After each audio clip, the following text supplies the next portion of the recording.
Du Trizac. Peu importe la manière qu'il choisit de s'exprimer, ses opinions sont toujours aussi saisissantes. On va revenir sur ce qui se passe à Montréal, sur les vols, le cambriolage. Là, d'abord, Cybèle, ce matin, on a appris que le Maxi sur Beaubien, près de la 9e avenue, a été cambriolé le 30 avril dernier. On a vu ça sur Spotted, donc Rosemont, qu'une trentaine de personnes se seraient présentées pour voler là, dans la série de vols des Robins des Ruelles, le groupe anticapitaliste. J'ai d'abord appelé le Maxi pour avoir une confirmation, mais le gérant voulait pas répondre à aucune de mes questions. Il me dit pas de commentaires. Donc, j'ai appelé le service de police de la Ville de Montréal qui m'a confirmé que ça avait eu lieu le 30 avril, 21h45. Donc, on sait pas qui, mais quelqu'un a appelé du moins pour dire qu'il y avait eu un vol à l'étalage. Il nous a parlé d'un groupe d'individus masqués qui étaient donc entrés, une trentaine, qui ont fait un vol. La police m'a pas dit 30, mais sur le réseau social, c'est ce qui était écrit. Ils ont même fait un graffiti à l'avant. Benoît, pourquoi? On comprend pas trop. Finalement, ça n'a pas de lien avec leur vol. Bref, ils ont volé à l'intérieur. Quand la police s'est présentée sur les lieux, les individus avaient quitté. Ils ont aspergé les caméras de surveillance de peinture à spray. Donc, ils ont quitté sans payer, évidemment. Il n'y a pas eu d'altercation avec les employés. Il n'y a pas eu d'arrestation. Pas eu d'arrestation. Et ce qu'on me dit, c'est que depuis le 30 avril, la police visionne les extraits de caméras de surveillance. On retourne voir Nicolas Delourmel, le propriétaire de Mamie Clafoutis. Monsieur Delourmel, bonjour. Oui, bonjour. Bon, alors, on rappelle que vous avez été cambriolé vendredi matin à 8 heures, sauf erreur. Il était une douzaine. Ils ont volé. Et là, vous êtes demandé, est-ce qu'il y a quelqu'un qui va s'occuper de mon commerce, de mes employés, de moi? Quelle démarche avez-vous suivie par la suite? C'est sûr que moi je me pose la question, est-ce qu'il y a quelqu'un, la ville, parce que j'aurais aimé ça, va pouvoir parler à quelqu'un. Puis suite à votre entrevue, c'était lundi, s'il me semble. J'ai eu l'appel de la mairesse à qui j'ai parlé. Et puis qu'elle m'a dit qu'elle prenait ça au sérieux, et puis qu'elle allait voir avec le poste de police pour pouvoir faire un suivi et puis me tenir au courant. Mais depuis,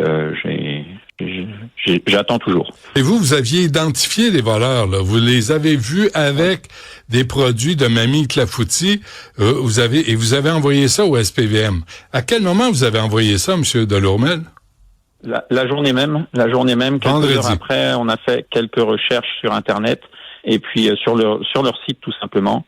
Et puis là, quelques minutes après, il y a même une personne qui a dit moi j'y étais, j'ai participé, des petits cœurs et puis bravo. Donc, et vous avez subi des graffitis, ça, c'est chez vous ça? Oui, on a aussi des graffitis, oui. Dans le magasin et puis sur la devanture. Alors, j'imagine le SPVM, si vous les avez informés vendredi dernier, on est rendu mercredi. J'imagine le SPVM vous a contacté? Non, du tout. Toujours pas. Même après le coup de fil de la mairesse qui m'a dit qu'ils allaient m'appeler, j'ai toujours rien. Bon, faut dire que le chef de police est en vélo en direction de la Colombie-Britannique avec 20 policiers. On ne sait pas qui s'occupe de ce qui se passe à Montréal au SPVM. Monsieur Delourmel, êtes-vous démoralisé? Êtes-vous déflaboxé? C'est plutôt que je me demande qu'est-ce qu'on va faire, parce que moi j'aimerais ça leur parler aussi à la police pour qu'ils me donnent un petit peu des conseils de qu'est-ce que je dois faire si ça se reproduit. Est-ce que je dois barrer les portes? Est-ce que je dois les laisser à l'intérieur? Est-ce que je dois les intercepter? Ou tout simplement on les laisse et puis vu que c'est moins de $5,000, c'est pas important. Sauf que moi, mon commerce, c'est $20 le panier moyen par personne. Ça veut dire que tout le monde pourrait voler et puis partir comme ça sans... C'est fou, hein? Voilà, j'ai plus qu'à faire mes boutiques. Hein. C'est ce qu'on attend, finalement. Est-ce que vous avez évalué les pertes que vous avez subies vendredi matin? Nous, c'est un peu moins de $1,000. OK. Mais l'intimidation vient avec, là. Énorme, mais... Non, mais le sentiment de menace est réel. Oui. C'est qu'ils peuvent revenir n'importe quand. Moi, mon commerce est ouvert, donc ils peuvent rentrer comme ils sont et puis recommencer encore une fois. Et puis on sait pas ce qu'on doit faire. Ils nous donnent rien, ils nous donnent pas d'outils pour contrer ça. Ils nous laissent vraiment à nous-mêmes. Et la seule chose qu'ils nous disent, c'est qu'il faut pas les attraper, il faut pas les frapper, il faut pas les... Ah oui, mais à un moment donné, les piller comme ça, moi. Mais Monsieur Delourmel, préparez-leur un dîner complet, offrez-leur un espresso ou un petit chocolat au lait, accueillez-les, soyez gentils, soyez polis.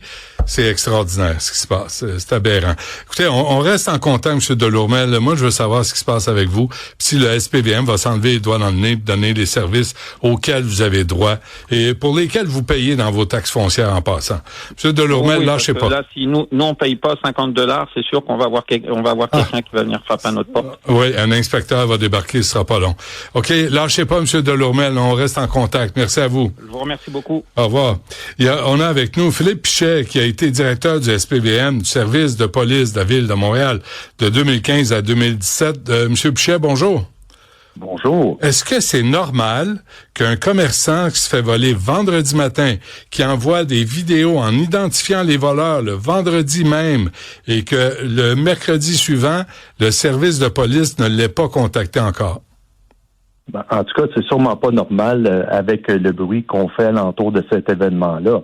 En fait, il y a deux choses là-dedans. La première chose, au niveau de l'enquête, est-ce que ça se peut que ça prenne un peu de temps, visionner les images, corroborer le volume de dossiers d'enquête? Je vous dirais oui. Mais présentement, ce qui me trouble dans ce que monsieur vous dit, c'est que lui, il n'y a pas de nouvelles du SPVM. On sait que le poste de quartier où il fait partie, il y a des agents sociaux communautaires qui peuvent très bien répondre à ses besoins qui est exprimé en termes de prévention, parce que la police a deux rôles, un rôle préventif et un rôle répressif. Mm-hmm. Donc, ce qui me trouble, la mairesse l'appelle, elle dit qu'elle va appeler la police. Pourquoi? Pour que la police l'appelle. Il y a quelque chose qui marche pas là dans cette affaire-là. On parle souvent de l'ingérence politique et je comprends que c'est pas de l'ingérence dans ce cas-là. Est-ce qu'il faut passer par les élus pour que le service de police décide de bouger? Là, je vous prédis la suite. Là. Il y a quelqu'un du service de police qui va sortir, qui va appeler monsieur, qui va dire on s'en occupe. C'est ça qui va arriver. Pourquoi? Parce que on est encore une fois trop réactif. On n'est pas proactif, on est réactif.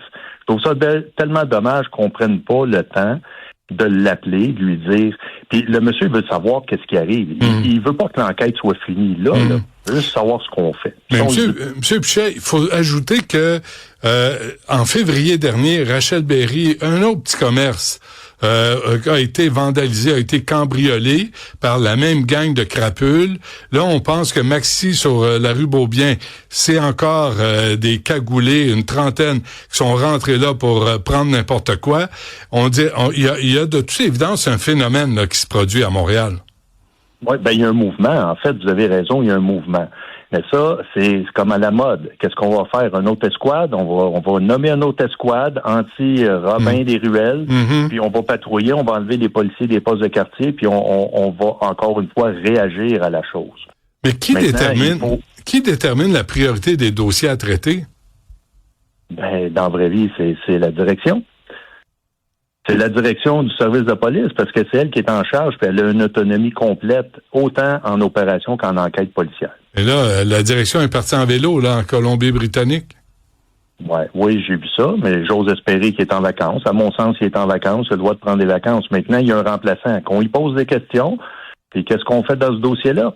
Comment se fait que je ne sais pas, je sais pas vous si vous le savez, moi je ne sais pas qui remplace Fadi Daguerre aux commandes du SPVM présentement. Ben, moi non plus, je ne sais pas, mais il y a 3 directeurs adjoints. C'est un de ceux-là. Si M. Daguerre est en vacances, il y a un remplaçant. C'est certain. Il y a la Charte de la Ville de Montréal qui fait en sorte qu'il délègue ses pouvoirs à quelqu'un quand lui ne peut pas les assumer. En même temps, M. Pichet, il y a Dimitrios Djembéis, qui est responsable de la sécurité et de la prévention du comité exécutif, maire de Pierrefonds-Roxborough. Lui non plus, on ne l'entend pas.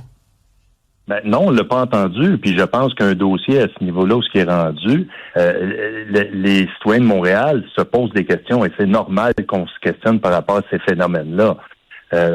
Monsieur Dimitrios joue le même rôle que jouait Madame Annie Sanson quand j'étais là.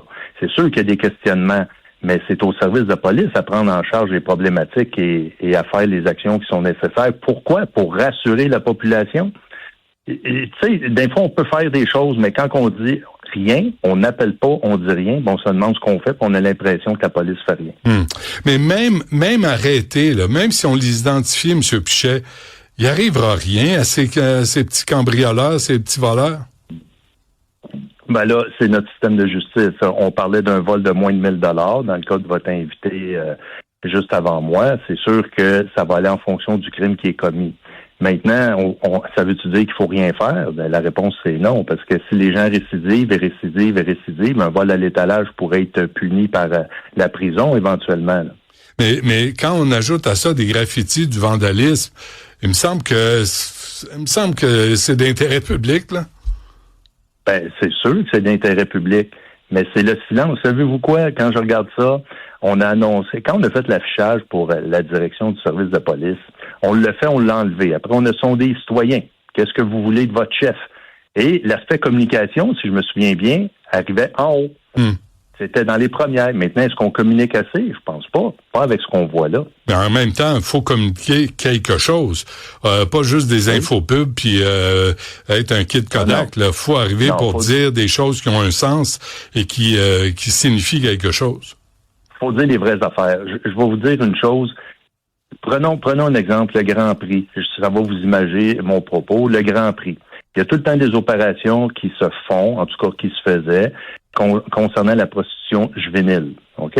Bon, on met en place des systèmes qui font en sorte qu'on arrête des individus qui sollicitent les services de filles en bas de 18 ans. OK? Et je me souviens, moi, on me disait, hey, on en a arrêté tant. Mais je suis parfait, on peut blesser ça, on le dit. Ben non, parce que si on fait ça, on n'en arrêtera plus. Ben voyons donc. On peut pas penser comme ça. Justement, c'est de décourager les gens de le faire, puis de dire, on en a arrêté. Je vous le dis, si vous faites ça, on va vous accrocher. Ouais. Mais ça s'appelle l'effet dissuasif, M. Pichet. Mais ça n'a pas l'air d'être une des priorités du SPVM aujourd'hui. Ben, je lisais un article ce matin, M. Dutrissac, où il y a un prédateur sexuel là, qui est en cavale, si je peux dire. Les 2 dernières lignes. Pardon? Gilles Tardif. Oui, exact. Il y a les 2 dernières phrases qui me font rire. Oh, on est en train de le perdre, là. Est-ce qu'on peut rattraper M. Pichet? Oui, allez-y avec les 2 dernières phrases, M. Pichet. Oui. Ben, en fait, on disait, le service de police ne veut pas réagir pour protéger l'enquête et le public. Pour moi, là, c'est absurde de dire ça. Protéger le public, premièrement, il faut que le public sache qu'il y a un individu comme M. Tardif en cavale présentement. C'est la première des choses. Protéger l'enquête, je veux bien, là. Il faut faire attention, mais juste dire ça, il y a quelque chose qui fonctionne pas. C'est pas normal. En fait, on devrait tellement le diffuser pour que les citoyens soient alertes, quelqu'un lève le flag, dit « Hey, je l'ai vu, il est là, et voilà, on l'a attrapé. » Mais c'est quoi la pensée derrière cette façon de faire-là? Ben, en fait, je reviens tout le temps au rôle de communication, d'être transparent. Puis quand on communique, vous l'avez dit tantôt, c'est pas juste pour dire on se flatte le dos, on se donne une tape dans le dos. Faut dire ce qui se passe, faut dire le plus qu'on peut dans le cadre de l'enquête qu'on est en train de faire. Mais personnellement, dans ce cas précis-là, je vois pas qu'est-ce qu'on essaye de protéger. Si on veut protéger un bout d'enquête, ben qu'on le dise, mais qu'on le dise pas, c'est pour protéger le public. À moins qu'il y ait quelque chose que je sais pas, mais dites-le. Bon, alors, c'est la bonne façon de faire. Que doit faire M. Delourmel de Mamie Clafoutis et les autres commerçants là qui sont peut-être les prochaines victimes, les prochaines cibles de ces petites crapules là, le Robin des ruelles, qui volent pas les riches pour donner aux pauvres là, c'est de la bullshit ça. On va pas propager ça. Alors, on fait quoi devant ça? Ben, premièrement, je pense qu'il faut contacter son poste de quartier local pour demander des conseils de prévention. Monsieur Delourmel l'a bien dit, je ne sais pas quoi faire, est-ce que je peux rajouter des choses? Ça, je vous le dis, au poste de quartier, il y a quelqu'un qui va répondre à ça. C'est certain qu'ils vont être sensibles. Mais au terme pour l'enquête, pour le mouvement, si mouvement il y a, puis ça semble être ça, là, il va falloir que la direction prenne une orientation pour casser ce phénomène-là. Je vais me permettre de faire un autre parallèle. Quand il est arrivé MeToo en 2017, ou dans ces coins-là, ben c'est là, j'ai dit, il faut mettre une ligne en place. Il y a un problème là, vite, on appelle, on met des enquêteurs, puis on donne un coup là-dedans, là, tu sais. Là, c'est un mouvement. Ben, je veux dire, c'est sûr que si on laisse ça aller, ben ils vont se promener de quartier en quartier. Ouais, mais c'est des vols de moins de 5 000, puis bon, mais quand c'est toi qui subis ça, les gens rentrent, puis En tout cas, prennent des choses et s'en vont, c'est pas normal. Ouais. Mais sommes-nous étonnés, M. Pichet, après 2 ans et demi presque là, de manifestations en toute impunité, de vandalisme au Palais des Congrès, Université Concordia, Université McGill, Université de à l'UQAM, c'est des cocktails Molotov envoyés aux policiers du SPVM. Sommes-nous étonnés là qu'il y ait cette perception-là des citoyens comme quoi il y a un laisser-aller face au désordre public? Ben, en fait, je vous dirais non, faut pas être étonné. Et je vais prendre l'exemple que vous avez cité à quelques reprises, la fameuse manif en 2024 au Palais des Congrès. Mm-hmm. Pour la première qu'on vivait, on en a vécu une en 2012, on sait très bien. Ce qui me frappe encore, puis là, j'y vais en termes de communication, OK? Dans ma tête, je me dis, puis le monde se demande pourquoi il n'y a pas d'arrestation, et personne ne réagit. Les médias posent des questions. Va-t-il y avoir des arrestations? Personne ne répond. Le premier palier que j'ai vu sortir, c'est le gouvernement provincial. Pourquoi? Les politiciens jouent leur rôle, puis c'est parfait. Tout le monde est à l'affût avec les médias sociaux et se prononce, ont une opinion. À ce moment-là, je pense que c'est M. Legault qui dit « Ah, ça n'a pas d'allure, ça prend des arrestations. » Deuxième étape que j'ai vue, la ville est sortie. Ça prend des arrestations. Quelle était la troisième étape? M. Daguerre, service de police, on va faire des arrestations. Il n'y en a pas eu.